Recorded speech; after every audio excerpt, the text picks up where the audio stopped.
नमस्कार, सगरमाथा प्राइम समाचारमा स्वागत छ। म अर्जुन नेपाल। नमस्कार, म राधिका तामाङ। सबैभन्दा पहिले प्रमुख समाचार। भ्रष्टाचार विरुद्ध काठमाडौँका विभिन्न ठाउँमा प्रदर्शन, भ्रष्टाचारीलाई तत्काल कानुनी दायरामा ल्याई कारबाही गर्न माग।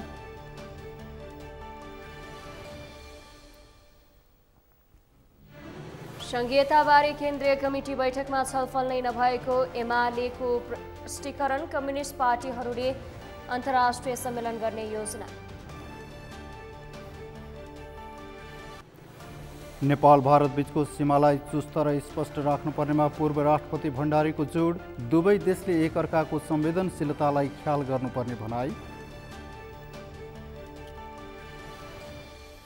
कालापानी, लिपुलेक र लिम्पियाधुराबाट आफ्ना सुरक्षा फौज फिर्ता लैजान भारतलाई गौतमको आग्रह, यी भूभाग नेपालको हो भन्नेमा दुविधा नभएको स्मरण। र शहीद स्मारक ए डिभिजन लिगमा त्रिभुवन आर्मी विजयी, चर्च बॉयज युनाइटेड 1-0 पराजित। अर्को खेलमा मच्छिन्द्रले 3 स्टारलाई हरायो।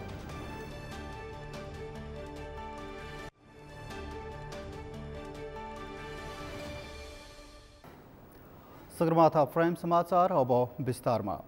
काठमाडौँको नक्साल स्थित नारायण चौरमा भ्रष्टाचारको विरोधमा प्रदर्शन भएको छ। सो स्फूर्त रूपमा सहभागी भएका विभिन्न पार्टीका नेता, नागरिक अगुवा र सर्वसाधारणले भ्रष्टाचार विरुद्ध प्रदर्शन गरेका छन्। भुटानी शरणार्थी प्रकरणमा हाई प्रोफाइलका व्यक्तिलाई जोगाउन नहुने र पञ्चायत कालदेखि उच्च पदमा बसेका सबैको सम्पत्ति छानबिन गर्नुपर्ने भन्दै नागरिक स्तरबाट चर्को दबाव सिर्जना भएको छ। अमृत ढकालको रिपोर्ट।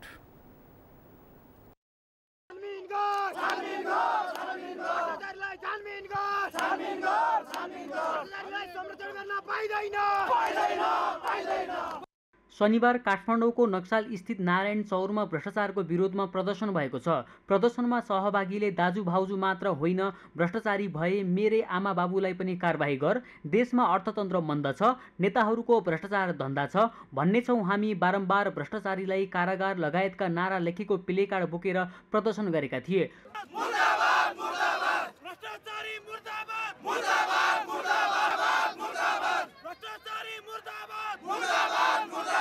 सङ्गठित भ्रष्टाचार विरुद्ध एक हौँ भन्दै स्वतस्फूर्त रूपमा सहभागी भएका नागरिकको प्रदर्शनमा पूर्व प्रधानमन्त्री डाक्टर बाबुराम भट्टराई, राष्ट्रिय स्वतन्त्र पार्टीका सभापति रवि लामिछाने, नागरिक अगुवा, कलाकार लगायतको सहभागी थियो। भुटानी शरणार्थी प्रकरणका आरोपीमाथि छानबिन गरी दोषीलाई तत्काल कारबाही गर्न माग गरेका नागरिकले सुरक्षाकर्मीले निडर भएर अनुसन्धान अघि बढाएको भन्दै सम्मान स्वरूप फूल दिएका थिए। तपाईलाई धेरै धेरै धन्यवाद। देशका लागि तपाईहरुले धेरै कन्ट्रिब्युसन गरिराख्नु भएको।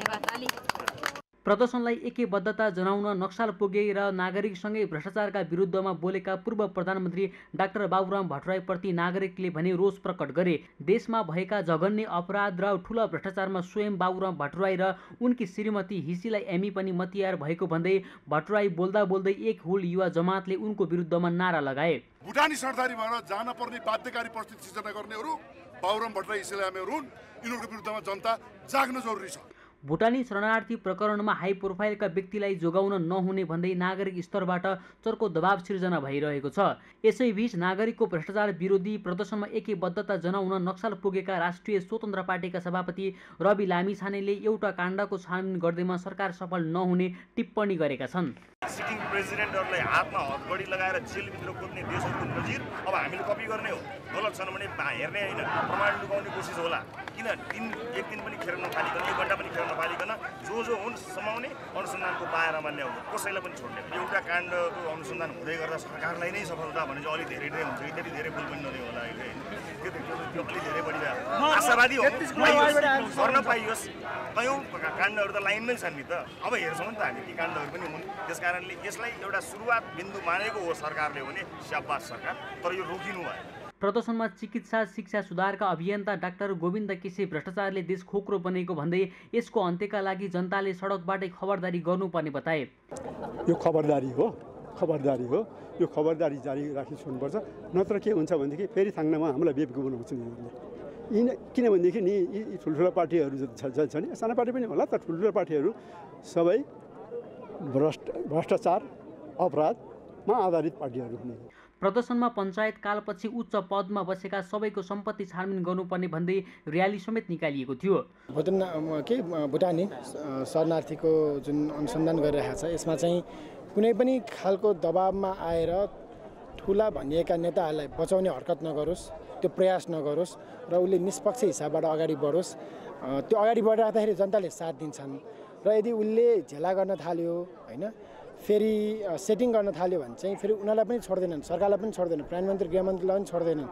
स्वतःस्फूर्त रूपमा नक्सल पुगेका नागरिकले राजनीतिक दल र यिनका कार्यकर्ताले नै भ्रष्टाचारको जालो बढाएको भन्दै यसको अन्त्यका लागि नागरिक दबाव सिर्जना गर्नुको विकल्प नभएको बताएका छन्। सडकको आवाज चाहिँ सदनसम्म पुग्न जरुरी भइसक्यो होइन। हरेकचोटि यो एकैबेला त जनाइरहँदा पनि ठुला पार्टीहरूबाट संरक्षण हुनेदेखि लिएर होइन यो भ्रष्टाचारको कुराहरूदेखि लिएर मानव तस्करीका कुराहरू निस्किरहँदाखेरि पनि मान्छे फरार छन्। अब यो देशमा तपाईँ हामी जस्तो सक्षम नागरिकहरू यो भ्रष्टाचारको विरुद्धमा लागिएन यो देश बनाउनु पर्यो क्या। देशमा तपाईँको भ्रष्टाचारका यी जुन भ्रष्टाचार गर्ने भ्रष्टाचारको जालोहरूलाई समाप्त गरियो भने मुलुक अटोमेटिकली बन्ने रहेछ। नक्कली भुटानी शरणार्थी प्रकरणमा उच्च पदस्थलाई कानुनी प्रक्रियामा ल्याएको भन्दै सरकार हौसिएको छ। जस्तोसुकै राजनीतिक पहुँच भएका व्यक्ति यस प्रकरणमा जोडिए पनि सबैलाई कारबाही गर्ने सरकारको प्रतिबद्धता छ। तर विगतमा यस्ता थुप्रै भ्रष्टाचारका काण्ड बाहिर आए पनि सामसुम पारिएको भन्दै यो प्रकरणमा यस्तो नहोस् भन्दै दिनहुँ जसो देशभर प्रदर्शन हुन थालेको छ। सगरमाथा टेलिभिजनका लागि क्यामेरामा गौरव खड्काका साथमा अमृत ढकाल, काठमाडौँ।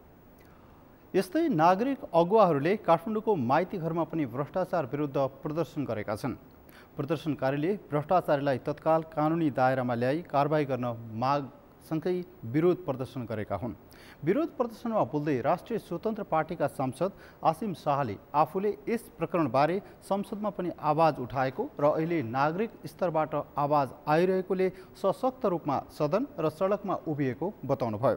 उहाँले राजनीतिको परिभाषा नै पैसा कमाउने हो भन्ने प्रवृत्ति देखिएकोले यस्तो प्रवृत्ति चिर्न आवश्यक रहेको बताउनुभयो। नक्कली भुटानी शरणार्थीको जुन प्रकरण छ सदनमा पनि त्यतिकै रूपमा यो यसमा आवाज उठाएको थिएँ र आज त्यसैको निरन्तरता स्वरूप सडकमा पनि यो आन्दोलनमा सहभागिता जनाउनका लागि आएको। यो कस्तो लाग्छ भन्दाखेरि पनि विगतमा पनि यो धेरै यस्ता प्रकृतिका भ्रष्टाचारहरू थुप्रो भए, थुप्रो दबाइए। अब अहिले चाहिँ नागरिक स्तरबाट चाहिँ यो प्रतिकार हामीले चाहिँ यसलाई सशक्त रूपमा चाहिँ गरेनौँ भने चाहिँ हामीलाई चाहिँ फेरि यसपालि पनि दबाउँछन् यिनीहरूले। त्यही गरेर हामी सडकमा पनि सदनमा पनि उत्तिकै सशक्त रूपमा चाहिँ यसलाई चाहिँ लैजानुपर्छ भनेर हामी यहाँ आएका हौँ। यो कस्तो खालको भन्दाखेरि यो राजनीतिको परिभाषा नै यही हो, पैसा कमाउने भने जस्तो देखिएको छ क्या प्रवृत्ति पनि। विरोध प्रदर्शनमा सहभागी काजी बहादुर घिमिरेले यो सरकारको विश्वास नै नभएको र विश्वास नै नभएकै कारण युवा नेताहरू जन्मिरहेको बताउनुभयो। उहाँले क्षणिक समयको स्वार्थमा अहिलेका नेताहरूले काम गरिरहेको बताउनुभयो। उहाँले देश अप्ठ्यारोमा पर्दा विदेश भाग्न जाने पक्षमा रहेको पनि बताउनुभयो। उहाँले अहिलेको नेताहरू भगौडे रहेको र सबै उद्योग धन्दाहरू बेचेर खाइसकेकाले भ्रष्टाचारीलाई छोड्न नहुने बताउनुभयो। त्यस्तै प्रदर्शनमा सहभागी ऋतु खड्काले देश विकास हुन नसक्नुको कारण भ्रष्टाचार रहेको उल्लेख गर्दै प्रमाण बाहिर आउँदा पनि कसरी मानिस फरार हुन्छ भन्ने मुख्य प्रश्न आइरहेको बताउनुभयो। उहाँले जनतालाई आँखामा छारो हालिरहेको बताउनुभयो। त्यस्तै प्रदर्शनमा सहभागी भावना राउतले जनताले देशको सुरक्षा गर्नका लागि पठाइएका मानिसहरू भ्रष्टाचारी बनिरहेकाले सबै नागरिकले आवाज उठाउनुपर्ने बताउनुभयो। सारा सम्पूर्ण जनताहरू जुरुक्क उठ्नुपर्छ र यस्ता खालका लफङ्गाहरूलाई तपाईँको घोक्रे ठ्याक लगाएर चाहिँ जेलमा मात्रै कोच्ने होइन, यिनलाई त चाहिँ के अरे खुल्ला मञ्चमा लगेर चाहिँ यिनलाई 7 दिनसम्म चाहिँ घोडाको खुट्टामा बाँधे यस्तो तरिकाले चाहिँ रात दिन घाममा टट्याएर राख्नुपर्छ यो अपराधीहरूलाई। किनभने हामी जनताले चाहिँ कारबाही गल्ती गर्यो भने पाइलामा चाहिँ इन्चीमा चाहिँ के अरे लगेर यिनले चाहिँ कारबाही गरेर चाहिँ जनतालाई थला पार्छन्। अनि यिनको मात्रै यो देश हो त? हामी जनताको चाहिँ होइन त? जनताले आर्जीको देश हो। के भन्छौँ भनेदेखि अब भ्रष्टाचार कसरी निर्मूल गर्ने भन्दा त पारदर्शिता हुनु पर्यो नि त सबै कुराहरूमा। एउटा सानो कुराहरूमा त भ्रष्टाचार भइरहेको छन्। यो माइतीघर मण्डलामा चाहिँ कुनै पनि हजुरले हेर्न सक्नुहुन्छ कुनै पनि शनिबार चाहिँ जनताको समस्याहरू नभइकन कुनै पनि शनिबार यसरी यहाँ यो रोड सामने भएर खुल्ला भएर गएको कुनै पनि शनिबार होस् या कुनै पनि दिनहरू छैन, कोही न कोही व्यक्तिहरू पीडित भएर आइरहेको छ। आज त जनता बेच्न लागि मानव तस्कर गर्न लागि उनीहरू होइन। त्यसको अवस्थामा चाहिँ हामी चाहिँ यो देशलाई कसरी आर्थिक सुन्नतितर्फ लिएर जाने, कसरी चाहिँ यो देशमा बस्ने वातावरण बनाउने भनेर हामी युवा चाहिँ नविदेशीकन यहीँ बसिरहेछौँ। तर हाम्रा नेताहरू, हाम्रा पूर्व गृहमन्त्रीहरू चाहिँ, हाम्रा ठुल्ठुला नेताहरू चाहिँ यो मानव तस्करमा मुस्लिन थाल्नुभयो। त्यही भएर पनि यो आवाजहरू एकदम इम्पोर्टेन्ट छ जस्तो हामीलाई लागेर चाहिँ हामी यहाँ छौँ। प्रदर्शनकारीहरूले जनता मूर्ख छन् भनेर अहिले पनि नेताहरूले ठगिरहेको बताए। नेपाललाई नक्कली भुटानी शरणार्थी बनाएर अमेरिका पठाउने ठगी प्रकरणमा हाई प्रोफाइलका व्यक्ति संलग्नता देखिएपछि आम नेपाली स्वस्फूर्त रूपमा भ्रष्टाचार विरोधी प्रदर्शनमा उत्रन थालेका छन्। अनुसन्धानमा राजनीतिक दबाव र प्रभाव नहोस् भन्दै दिनहुँ जसो देशभर प्रदर्शन भइरहेको छ। यसै सन्दर्भमा आजको सगरमाथा जनबोलीमा हामीले आम सर्वसाधारणलाई सोधेका थियौँ, भ्रष्टाचार नियन्त्रणका लागि कसको भूमिका के हुनु पर्ला? हेरौँ उनीहरूको भनाइ उनीहरूकै शैलीमा।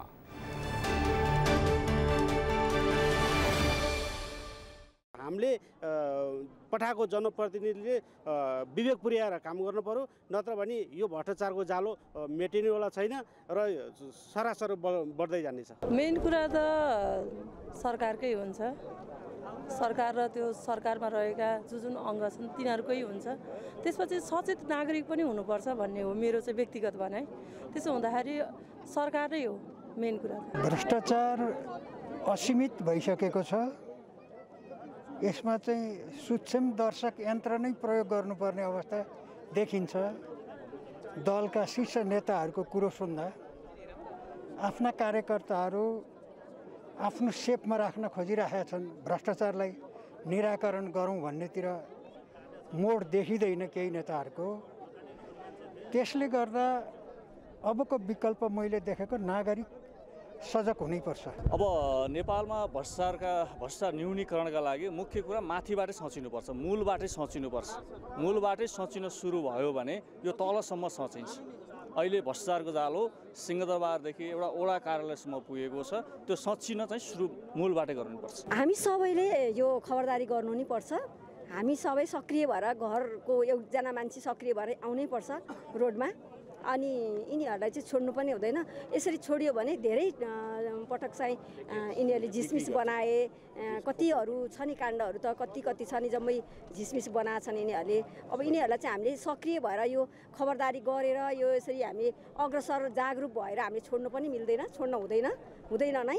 अनि यिनीहरू चाहिँ यी ठुल्ठुलाहरू चाहिँ लुक्ने अनि सानालाई चाहिँ अगाडि ल्याउने गर्थे। अब यसरी चाहिँ हामीले ठुलोलाई पनि अब छोड्न हुँदैन। अनि यसले गर्दा अब तानिन्छ, खोर्चिनु पनि पर्छ। हामीले खोर्चिँदै गयो भने चाहिँ धेरै पाइन्छ, निस्किन्छन्। अब पुराना कुराहरू पनि निस्किन्छन्।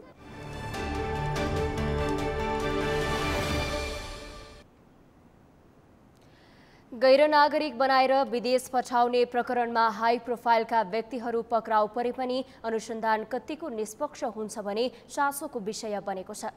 सांगठनिक अपराध, ठगी, किर्ते, कागजात लगायत दर्जनभन्दा बढी मुद्दा चल्न सक्ने हाई प्रोफाइलका व्यक्तिहरू साँच्चीकै कैद हुन्छन् भए पनि कति हुन्छन् भन्ने प्रश्न जनमानसमा छ। कानुनविदका अनुसार भने निष्पक्ष अनुसन्धान भएमा उनीहरू 20 वर्षसम्म कैद हुन सक्ने सम्भावना छ। अभिषेक सुनारको रिपोर्ट। नक्कली भुटानी शरणार्थी प्रकरणमा गृहमन्त्री, गृह सचिव, गृहमन्त्रीका सुरक्षा सल्लाहकार लगायत उच्च तहका व्यक्तिहरू पक्राउ परेका छन्। नेपालीहरूलाई अनागरिक बनाएर विदेश पठाउने गिरोहका नायकीहरू केशव दुलाल, सानु भण्डारी र टङ्क गुरुङ लगायत पक्राउ परेपछि हाई प्रोफाइलका व्यक्तिहरू एकाएक तानिएका हुन्। पूर्व गृहमन्त्री एवं नेपाली काङ्ग्रेसका प्रभावशाली नेता बालकृष्ण खान र उनी मन्त्री हुँदाका स्वकीय सचिव पक्राउ परेपछि नेपाल प्रहरीको साहसको निकै चर्चा भएको छ। तर त्यही साहस उनीहरूले अनुसन्धान र कारबाही प्रक्रियामा कतिको देखाउँछन् भन्ने आम चासो बनेको छ।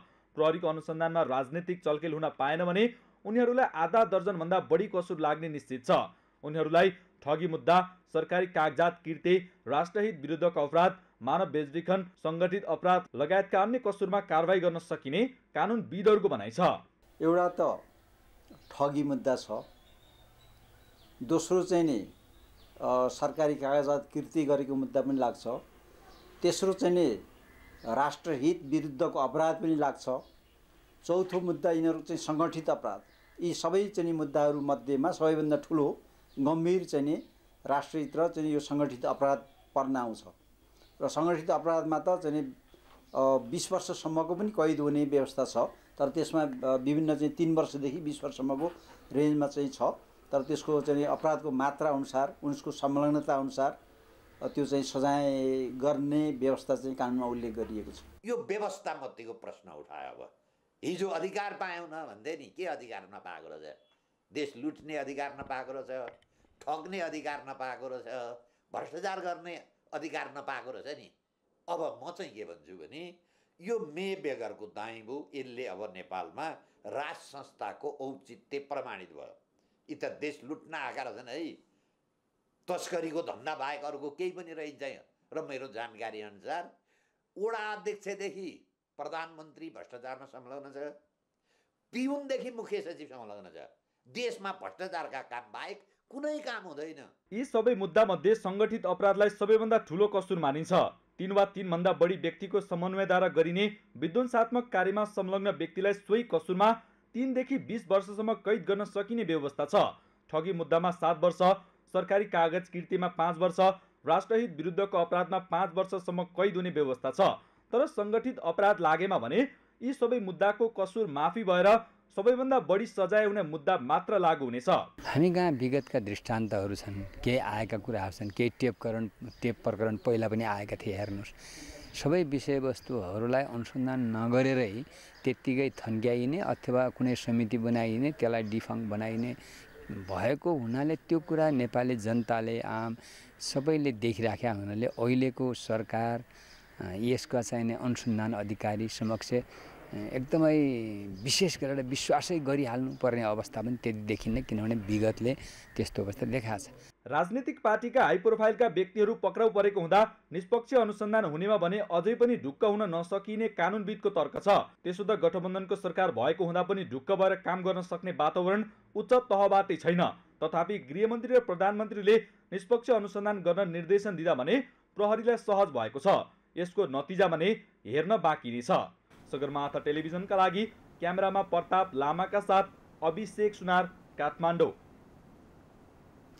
नेपाल समाजवादी पार्टीका अध्यक्ष डाक्टर बाबुराम भट्टराईले बहुमतको स्थिर सरकार नभएका कारण निष्पक्ष छानबिनमा आशंका उब्जिएको बताउनु भएको छ। शनिबार काठमाडौँको नक्सालमा नागरिक अगुवाहरू मिलेर भ्रष्टाचार र भ्रष्टाचार ढाकछोप विरुद्ध बृहत आन्दोलनमा सहभागी हुँदै उहाँले यस्तो बताउनु भएको हो। उहाँले वर्तमान शासकीय स्वरूप र निर्वाचन प्रणालीमा आधारित भई कुनै पनि दलले बहुमत प्राप्त गर्न नसक्ने भन्दै स्थिर सरकार हुनाले निष्पक्ष रूपमा भुटानी शरणार्थी प्रकरणबारे छानबिन हुने कुरामा शंका रहेको बताउनुभयो। उहाँले जनताले यसै गरी खबरदारी गरिरहे भ्रष्टाचारीहरू बस्न नसक्ने बताउनुभयो। यो त्यत्रो आन्दोलन गरेर आएका जुन साथीहरू हुनुहुन्छ उहाँले खुट्टा कमाउनु हुने छैन, तरुसँग टेक्नुहुन्छ भन्ने मलाई लाग्छ। आन्दोलनमा सहभागी हुन पुग्नुभएका पूर्व प्रधानमन्त्री डाक्टर भट्टराई प्रति नागरिकहरू खुसी थिएनन्। उनीहरूले यस्ता गतिविधिमा डाक्टर भट्टराई र उहाँकी धर्मपत्नी एवं पूर्व मन्त्री हिस्सेला यमीको पनि संलग्नता रहेको भन्दै विरोध जनाएका थिए। राख्न जरुरी छ, यसमा दोष छैन, कसरी दोष हुन्छ?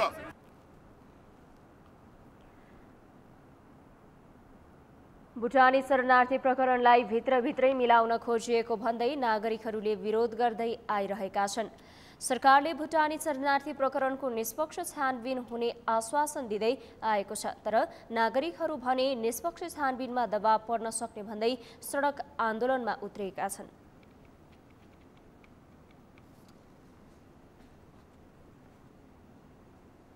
नेकपा एमाले केन्द्रीय कमिटी बैठकमा संघीयताबारे छलफल नै नभएको स्पष्ट पारेको छ। शनिबार च्यासल स्थित पार्टी केन्द्रीय कार्यालयमा जारी पार्टीको केन्द्रीय कमिटी बैठक समापन गर्दै अध्यक्ष केपी शर्मा ओलीले संघीयताबारे पुनर्विचार गर्ने कुरा सोच्न पनि नसकिने प्रस्ट्याउनु भएको हो। बैठकमा संहिताको विरोधमा छलफल गरिएको भन्ने बाहिर भ्रमपूर्ण हल्ला चलाइएको उल्लेख गर्दै अध्यक्ष ओलीले एमाले त्यस्ता हल्लालाई सम्पूर्ण रूपमा खारेज गर्ने बताउनु भएको पार्टीका प्रचार तथा प्रकाशन विभाग उपप्रमुख विष्णु रिजालले जानकारी दिनुभयो। ओलीले बैठकमा पार्टीको आधिकारिक निर्णय मात्रै बाहिर लैजान पार्टीका केन्द्रीय सदस्यलाई निर्देशन समेत दिनुभयो। उपप्रमुख रिजालका अनुसार ओलीले बैठकमा आफ्नो पार्टी संविधान निर्माणको नेता पार्टी भएकाले यसका कुनै पनि पिल्लरहरूलाई हल्लाउने वा चलाउने पक्षमा नरहेको बताएको रिजालले जानकारी दिनुभयो। अब नेकपा एमाले संघीयता नमान्ने भयो भन्ने जस्ता जुन खालका गलत हल्लाहरू चलेका छन् यिनलाई अध्यक्ष कमले सम्पूर्ण रूपमा खारेज गर्नुभएको छ र तपाईहरुलाई थाहा छ हाम्रो पार्टीको बैठक निश्चित एजेन्डाका आधारमा अगाडि बढेको छ। निश्चित एजेन्डाहरू हुन्छन् बैठकमा। संघीयता अहिले हाम्रो छलफलको विषय पनि छैन र संघीयताका बारेमा हाम्रो बैठकमा कुनै छलफल पनि भएको छैन।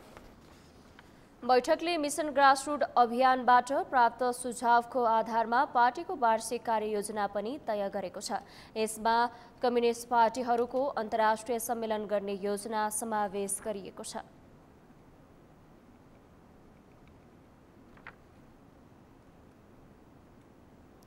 सगरमाथा समाचारमा अब पालो विश्रामको। विश्रामपछि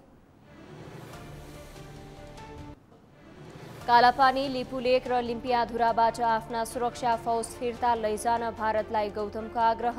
यी भूभाग नेपालको हो भन्नेमा दुविधा नभएको स्मरण। दक्षिणी पाकिस्तानको बलुचिस्तानमा भएको आक्रमणमा 13 जनाको मृत्यु, बालबालिका सहित 6 जना घाइते।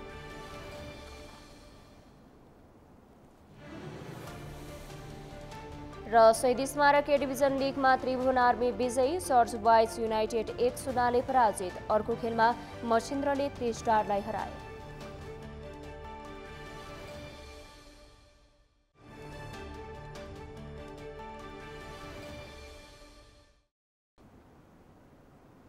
विश्रामपछि सगरमाथा समाचारमा स्वागत छ। अब बाँकी समाचार। पूर्व राष्ट्रपति विद्यादेवी भण्डारीले नेपाल भारत बीचको भौगोलिक सीमालाई चुस्त र स्पष्ट राख्नुपर्ने बताउनु भएको छ। पूर्व राष्ट्रपति भण्डारीले कालापानी, लिपुलेक र लिम्पियाधुरा नेपाली भूभाग भएको उल्लेख गर्दै दुई मुलुक बीचको भौगोलिक सीमालाई सम्पूर्ण रूपले चुस्त र स्पष्ट राख्नुपर्ने औल्याउनु भएको हो।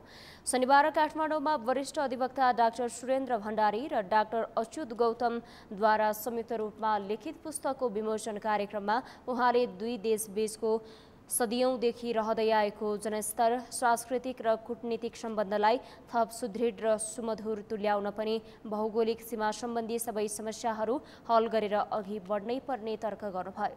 कालापानी, लिपुलेक र लिम्पियाधुरा नेपालले आफ्नो नक्सामा समाविष्ट गरेसँगै मुलुकको सार्वभौमिकता, राष्ट्रिय एकता र राष्ट्रियताप्रति ऐतिहासिक चेतनाको सञ्चार भएका उहाँले बताउनुभयो। त्यसलाई कार्यान्वयनमा लैजान दुई मुलुकका राजनैतिक तथा कूटनीतिक नेतृत्वले विशेष ध्यान दिनुपर्ने पूर्व राष्ट्रपति भण्डारीको भनाइ छ। हाम्रो देशको नक्सामा संसदले कालापानी, लिपुलेक र लिम्पियाधुराको भूभाग समाविष्ट गरेर त्यसलाई संविधानको अङ्ग बनाएपछि मुलुकको सार्वभौमिकता, राष्ट्रिय एकता र राष्ट्रियताका सन्दर्भमा ऐतिहासिक रूपमै नयाँ चेतनाको सञ्चार भएको छ।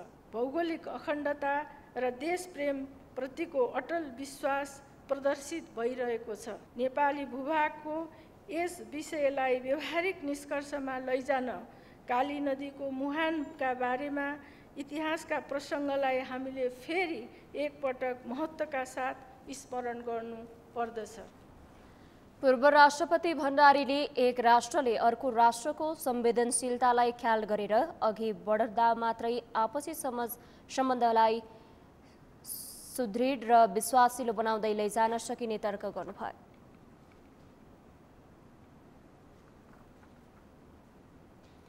राष्ट्रिय सभाका सांसद एवं पूर्व उप प्रधानमन्त्री वामदेव गौतमले कालापानी, लिपुलेक र लिम्पियाधुराबाट भारतले तत्काल आफ्ना सुरक्षा फौज र कर्मचारी फिर्ता लैजानुपर्ने बताउनु भएको छ। सांसद गौतमले सो नेपाली भूभाग कुनै पनि हालतमा नेपालले फिर्ता लिनै पर्ने पनि बताउनु भयो। भारतले नेपालको धेरै भूगोल मिचेको उल्लेख गर्दै उहाँले त्यो भूभाग फिर्ता लिन नेपाललाई अन्तर्राष्ट्रिय कानुनहरूले पनि सहयोग गर्ने स्पष्ट पार्नुभयो।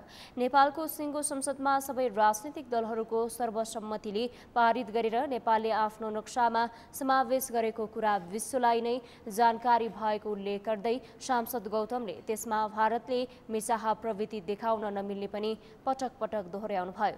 उहाँले सो भूभाग नेपालको हो भन्ने कुरामा कुनै दुविधा पर्न नहुने स्मरण गराउनु भयो। सर्वसम्मतिले हामीले त्यो कालापानीदेखि लिपुलेकदेखि लिम्पियाधुरासम्मको भूभाग नेपालको हो र नक्सा जारी गरेर संसारको अगाडि देखाउनुपर्छ भनेर निर्णय गरेर त्यो नक्सा जारी गरियो, नीति तथा कार्यक्रममा समावेश गरियो र संसदले सर्वसम्मतिले पारित गर्यो। राष्ट्रिय सभा र प्रतिनिधि सभाको संयुक्त बैठकले सर्वसम्मतिले पारित गरेको छ र त्यो आज नेपालको हो भनेर भन्नेमा कुनै नेपाली जनताको बिचमा कुनै दुविधा छैन। चर्चा गर्दै आफ्ना मिचिएका भूभागहरू फिर्ता लिएरै छाड्ने समेत बताउनु भयो।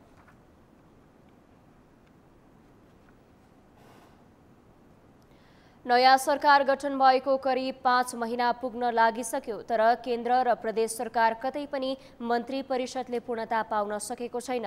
केन्द्रमा सरकार परिवर्तन भएपछि त्यसको असर प्रदेश सरकारसम्ममै देखिएको छ।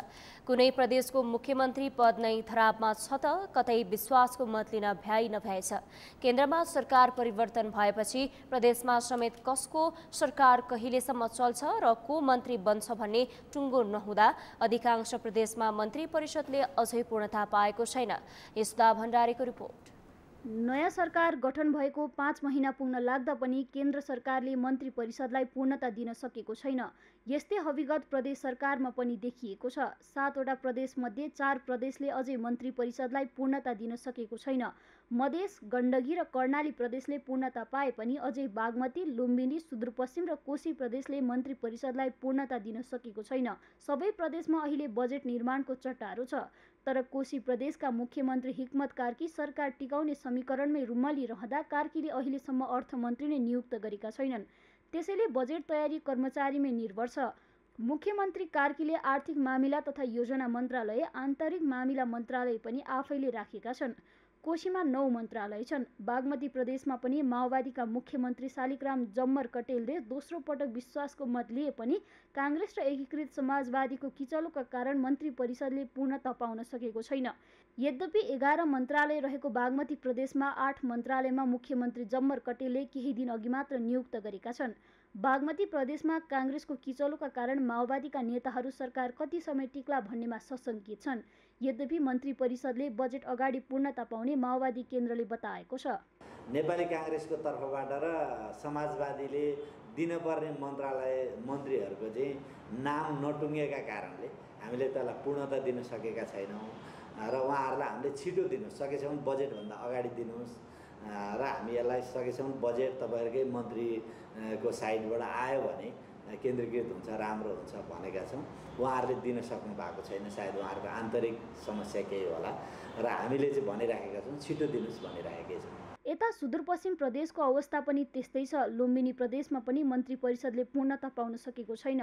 10 मन्त्रालय रहेको लुम्बिनी प्रदेशमा मुख्यमन्त्री डिली बहादुर चौधरीले चाँडै मन्त्री परिषद विस्तार गर्ने जनाएका छन्। केन्द्रको निगरानीमा प्रदेश सरकार चल्नुपर्ने र केन्द्रले जे निर्णय गर्छ त्यही प्रदेश सरकारले मान्नुपर्ने अवस्थाका कारण संघीयताप्रति प्रश्न उठ्ने गरेको विश्लेषकको टिप्पणी छ।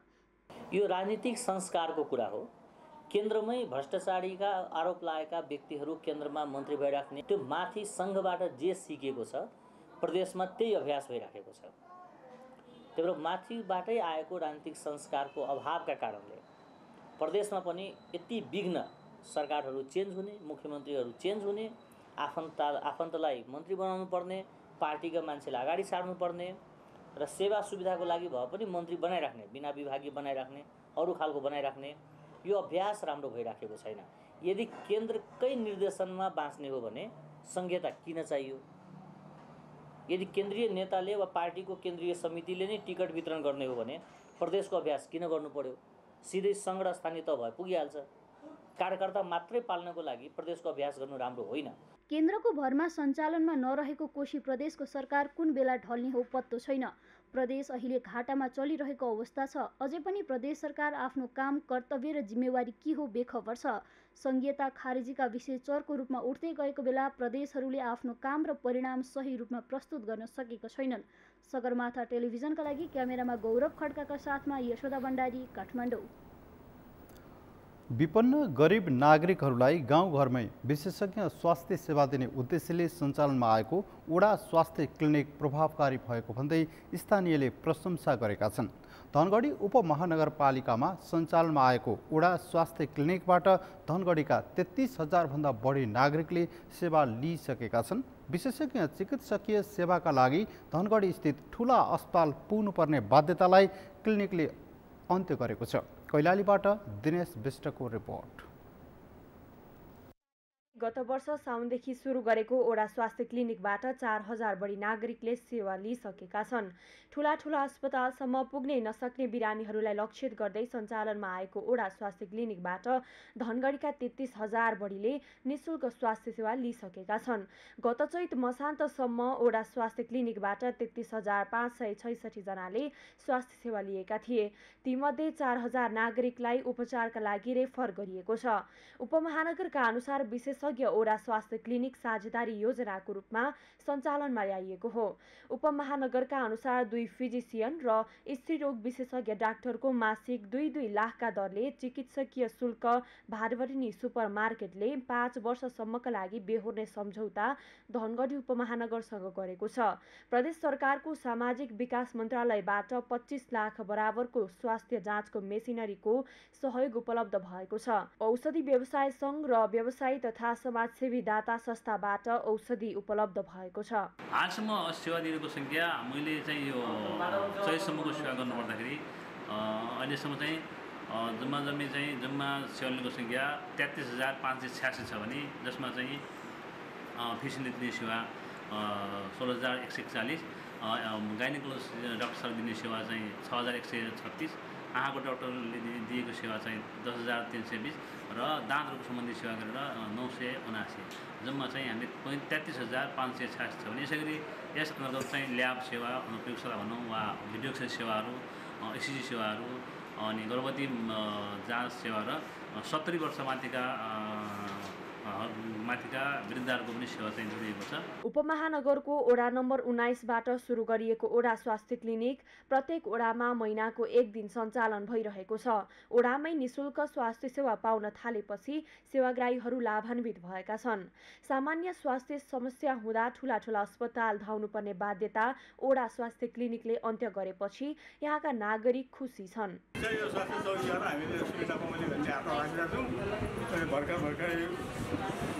भएको हुनाले यताउता भइरहेको हुनाले अनि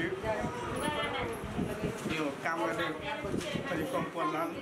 त्यसैले सब कुरा भएपछि हामी सबैले सुविधामा हुनेछौँ भन्ने औषधि पनि वितरण भइरहेछ, राम्रो छ। अब टाढा जानुपर्ने बाध्यता हट्यो।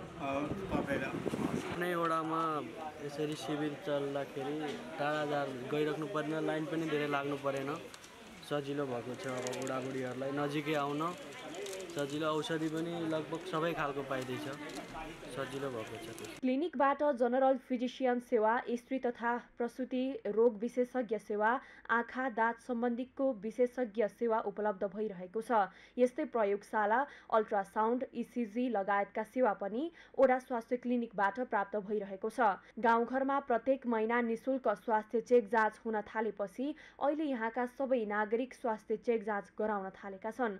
अहिले रोग लुकाएर राख्ने प्रविधिको पनि अन्त्य भएको छ। धेरै सहयोग भएछ अनि आँखाको अनि सबै रोग बिमारीको औषधि फ्रीमै मिल्छ सर। धेरै राम्रो भएछ। टाढा जानु पर्दैन सर, यही नजिकै छ। भाडा पनि टाढा जानुपर्छ, सरकारी अस्पताल त भाडा लागत थियो सर, यहाँ भाडा छाडा केही पनि पर्दैन सर। अनि खुसी हुनुहुन्छ? धेरै खुसी छु सर। हाम्रो नजिकैबाट हाम्रो गाउँमै छ होइन, त्यो राम्रो थियो सर। अब टाढा त हामी हिँड्न सक्दैन, त्यो गर्मीको महिनामा अटो भाडा पाउँदा पैसा कमाएर अटो भाडा तिरौँला, त्यतै सोचेर अब यही राम्रो भयो सर, धेरै राम्रो भयो। बढिया भयो। सुविधा है राम्रो भयो। अनि के छ यता सुविधा के छ के पाइन्छ? जे है हरी बीमारी को अब दूर जान से तो यहाँ बढ़िया सुविधा तो हुई गो कितो सजिलो नहीं तो हम उठते भाड़ा किराया तिर के जाते ऐसी। हजुर अगाडिको पालामा चाहिँ त्यहाँ सरकारी अस्पतालमा धेरै लामो लाइन लाग्नु पर्थ्यो होइन, ओडैबाट यसरी सुविधा पाउँदा कति खुसी हुनुहुन्छ? बहुत खुसी, बडा खुसी लाग्यो। उपमहानगरपालिकाले साउन 1 गतेबाट विशेषज्ञ ओडा क्लिनिक सञ्चालनमा ल्याएको थियो, जस अन्तर्गत बिरामीलाई ओडामै निशुल्क स्वास्थ्य सेवा प्रदान भइरहेको छ। सगरमाथा टेलिभिजनका लागि कैलालीबाट दिनेश विष्टको रिपोर्ट। सरकारी कार्यालयहरूमा पार्किङको व्यवस्था नहुँदा सेवाग्राहीलाई समस्या हुने गरेको छ। धेरै चाप हुने सरकारी कार्यालयहरूमा पार्किङको सुविधा नहुँदा सेवाग्राहीलाई शास्ति भोग्नु परेको हो।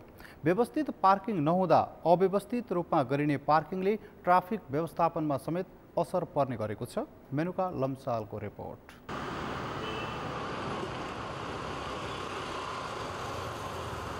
धेरै भिडभाड हुने कार्यालय भए पनि यहाँ पार्किङका लागि पर्याप्त स्थान भने छैन। त्यसो त काठमाडौँको वीर अस्पताल, काठमाडौँ जिल्ला अदालत, जिल्ला प्रशासन कार्यालय लगायत अन्य धेरै सरकारी कार्यालयहरूमा पनि पार्किङ क्षेत्रको अभाव छ। व्यवस्थित पार्किङ नहुँदा सडकका छेउछाउ तथा पार्किङ निषेधित क्षेत्रहरूमा सर्वसाधारणले पार्किङ गर्ने गरेका छन्। यसले ट्राफिक व्यवस्थापनमा समेत समस्या हुने गरेको छ। अदालतमा आएको अब पार्किङ छैन, अनि पार्किङको लागि फेरि अघि त्यहाँ सोधेको एउटा मान्छेलाई, त्यहाँ राख्दाखेरि के भन्यो भन्दाखेरि उठाइदिन्छ अरे क्या बाइकै। अनि बाइक उठाइदियो भने त अनि यिनीहरूले त खास पार्किङको व्यवस्था गर्नुपर्ने हो नि त भित्र। सरकारले गरेन भने चाहिँ कसले गर्ने त? अनि मेरो साथीको बाइक फेरि त्यहीँ छ, अब फेरि यहाँ कुरिरहेको अब आइहाल्यो नि त, समातेर लगिहाल्यो। मेन कुरो तपाईँ पार्किङको समस्या हो। पार्किङ नभएर पनि मान्छे धेरै शास्ति खेप्नु परेछ होइन, त्यही भएर पनि यो पार्किङ चाहिँ अनिवार्य हुनुपर्छ भन्ने जस्तो मलाई लाग्छ। सरकारी कार्यालयमा आउने सेवाग्राहीले पार्किङको समस्या भोग्नु परेको विषयमा सम्बन्धित कार्यालय जानकार नभएको भने होइन, तर कार्यालयहरू पार्किङ क्षेत्र उपलब्ध भएको स्थानमा सार्ने लगायतका काम गर्न भने कसैले तदारुकता देखाएका छैनन्। यो अहिले जति तपाईहरुले बाटोमा देख्नुभयो चाहिँ छिर्दाखेरिको प्रवेशको अवस्था यो यति पनि थिएन। यो चाहिँ गोसवारा हुलाकको जमिन हो, त्यो अगाडिको भाग उहाँहरुसँग रिक्वेस्ट गरेर त्यति भाग चाहिँ छोड्न लगाइएको अवस्था हो। त्यसैले यो पहिला भवन बन्दाखेरिको अवस्थामा पार्किङमा के गर्ने भन्ने खालको सोचाइ चाहिँ यहाँ राखिएको रहेनछ र अहिले सेवाग्राहीहरू आउँदाखेरि चाहिँ सवारी साधनहरू पार्किङ गर्नको लागि अत्यन्तै अप्ठ्यारो परिस्थिति छ। सरकारी कार्यालयमा सेवा लिन आएकाहरूले सडकमै सवारी साधन पार्किङ गरिदिँदा पैदल यात्रीलाई हिँड्न असहज हुने गरेको छ। सरकारी कार्यालयमा पार्किङ नहुँदा अव्यवस्थित रूपले पार्किङ गर्नुपर्ने बाध्यता रहेको भए पनि यसो गरिँदा ट्राफिक कारबाहीमा पर्नु परेको गुनासो धेरै सेवाग्राहीको छ। यस्ता धेरै भिडभाड हुने कार्यालयहरू शहरी क्षेत्रभन्दा बाहिर सारेरै भए पनि समस्या समाधान गर्नुपर्ने उनीहरूको माग छ। सगरमाथा टेलिभिजनका लागि क्यामेरामा यमुना सापकोटाका साथमा मेनुका लम्साल, काठमाडौँ। सगरमाथा प्राइम समाचारमा अब पालो भएको छ विश्रामको। विश्रामपछि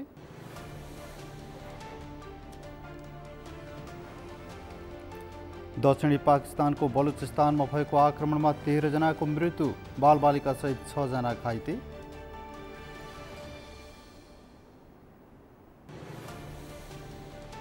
र शहीद स्मारक ए डिभिजन लिगमा त्रिभुवन आर्मी विजयी, चर्च बॉयज युनाइटेड 1-0 पराजित। अर्को खेलमा मच्छिन्द्रले 3 स्टारलाई हरायो।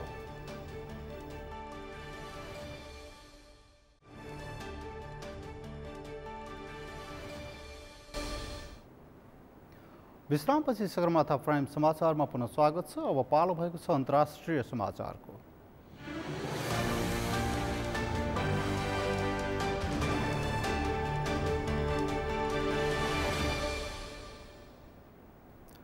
पाकिस्तानको बलुचिस्तानमा भएको आक्रमणमा 13 जनाको मृत्यु भएको छ। सुरक्षाकर्मीको क्याम्पमा लक्षित गरी भएको आक्रमणमा सैनिक सहित 13 जनाको मृत्यु भएको अन्तर्राष्ट्रिय समाचार माध्यमले जनाएका छन्। उत्तरी बलुचिस्तानको मुस्लिम बाग क्षेत्रमा रहेको फ्रन्टियर कोर क्याम्पमा आक्रमण हुँदा सो घटना भएको बताइएको छ। सेनाले सो क्याम्पमा बन्धक भएकाहरूलाई उद्धार गर्न स्थान खाली गर्ने क्रममा सञ्चालन गरेको अपरेसनलाई लक्षित गरी आक्रमण भएको स्थानीय सञ्चार माध्यमहरूले जनाएका छन्। आक्रमणकारीले महिला तथा बालबालिकामाथि पनि आक्रमण गरेको प्रत्यक्षदर्शीले बताएका छन्। आक्रमणमा बालबालिका सहित 6 जना घाइते भएको समाचारमा उल्लेख छ। इरान र अफगानिस्तानको सीमा जोडिएको बलुचिस्तान प्रान्त तामा जस्ता र प्राकृतिक ग्यासको भण्डारण भएकोले राजनीतिक रूपमा महत्त्वपूर्ण मानिने गर्दछ।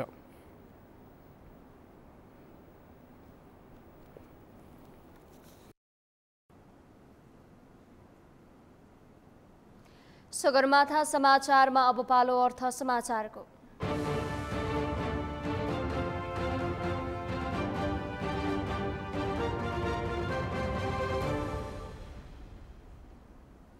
बैंक तथा वित्तीय संस्था परिसङ्घका अध्यक्ष पवन कुमार गोल्यानले मौद्रिक नीतिको तेस्रो त्रैमासिक समीक्षा सकारात्मक भएको टिप्पणी गर्नुभएको छ। अध्यक्ष गोल्यानले बैंकको कर्जा तिर्न नसकेर समस्यामा रहेको 5 करोडसम्म कर्जा लिएका साना उद्योगी व्यवसायीहरूले असार मसान्तसम्म कर्जा पुनः संरचना र पुनःतालिकीकरणको व्यवस्था सकारात्मक रहेको बताउनुभयो। उहाँले मौद्रिक नीतिले 2 करोडबाट बढाएर 5 करोड कर्जा लिने साना व्यवसायीहरूको लागि सहुलियतको व्यवस्थाको स्वागत गर्नुभयो।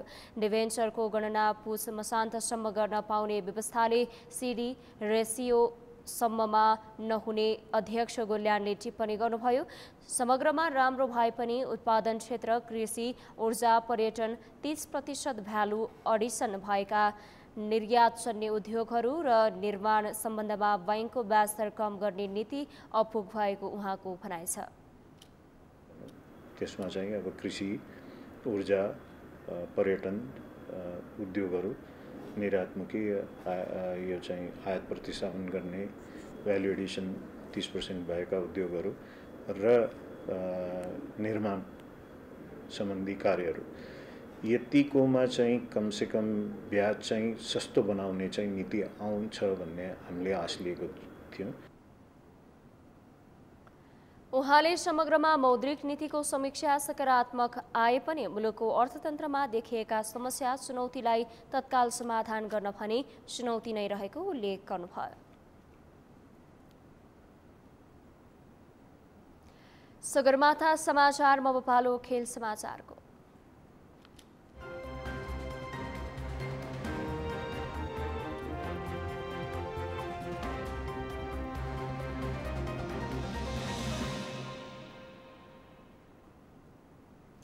शहीद स्मारक ए डिभिजन लिगमा त्रिभुवन आर्मी क्लबले चर्च बॉयज युनाइटेडलाई लगातार दोस्रो पटक पराजित गरेको छ। दशरथ रङ्गशालामा शनिबार आर्मीले चर्च बॉयजलाई 1-0 गोल अन्तरले हराएको हो।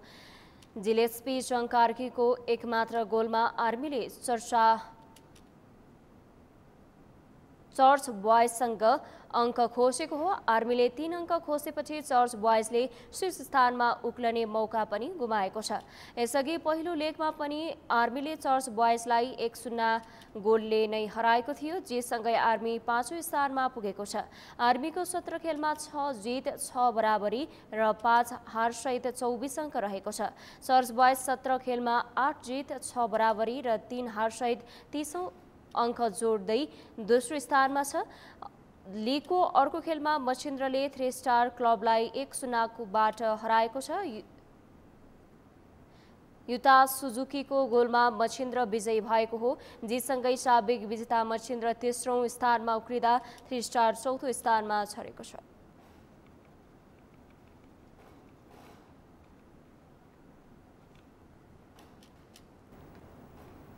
सगरमाथा समाचारको अन्त्यमा मुख्य समाचार पुनः एकपटक। भ्रष्टाचार विरुद्ध काठमाडौँका विभिन्न ठाउँमा प्रदर्शन, भ्रष्टाचारीलाई तत्काल कानुनी दायरामा ल्याई कारबाही गर्न माग।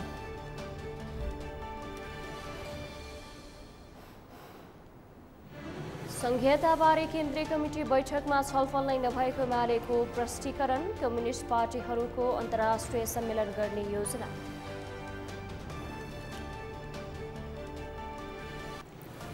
नेपाल भारत बीचको सीमालाई चुस्त र स्पष्ट राख्नुपर्नेमा पूर्व राष्ट्रपति भण्डारीको जोड, दुवै देशले एकअर्काको संवेदनशीलतालाई ख्याल गर्नुपर्ने भनाई।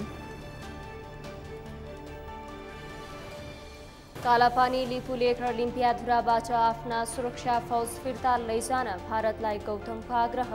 यी भूभाग नेपालको हो भन्नेमा दुविधा नभएको स्मरण।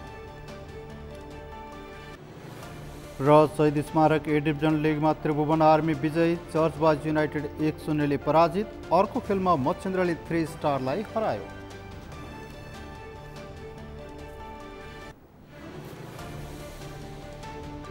हौस् त सगरमाथा समाचार अहिलेलाई सकियो। तपाईँ समाचार बुलेटिनका साथै सगरमाथा टेलिभिजनका सम्पूर्ण कार्यक्रम www.sagarmatha.tv मा पनि पढ्न र हेर्न सक्नुहुनेछ। साथै युट्युबमा youtube.com/sagarmathatv नेपालमा हेर्न सक्नुहुनेछ। तपाईँ हामीलाई फेसबुकमा पनि facebook.com/stv नेपालमा फलो गर्न सक्नुहुनेछ।